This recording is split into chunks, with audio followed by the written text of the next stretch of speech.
জাতির বীর যদি না থাকে, ইতিহাস যদি না থাকে, তার লড়াইয়ের সাথে যদি কানেকশন না থাকে, সে জাতি আকারে সে প্রাউড ফিল করতে পারবে না। তো কিন্তু এই জন্য হচ্ছে যে আমাদের যেটা এই কাজ, সেটা হচ্ছে ওই জায়গাতে আমাদের ইয়াংদেরকে আবার কানেক্ট করা।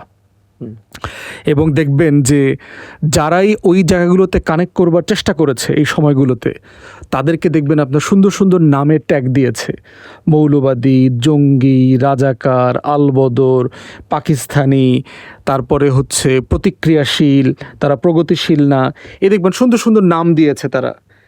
যে আপনি মুসলমান, আপনি ইসলামে বিশ্বাস করেন, আপনি মুসলমান শাসকদেরকে ওন করেন, তাদের লড়াইটাকে আপনি লড়াই মনে করেন, তাহলে আপনি এই সমাজের কেউ হইতে পারবেন না। কারণ এইটা দিল্লির এবং কলকাতার চাপিয়ে দেয়া যে ইতিহাস বয়ানকে চ্যালেঞ্জ করে, এবং চ্যালেঞ্জ করে বলেই সে এটাকে নাই করে দিতে চায় সমাজ থেকে। এটাকে সে ইতিহাস মনে করে না, সে মনে করে যে এইটা থেকে আত্মবিস্মৃত করে ফেলতে হবে, ভুলায় দিতে হবে।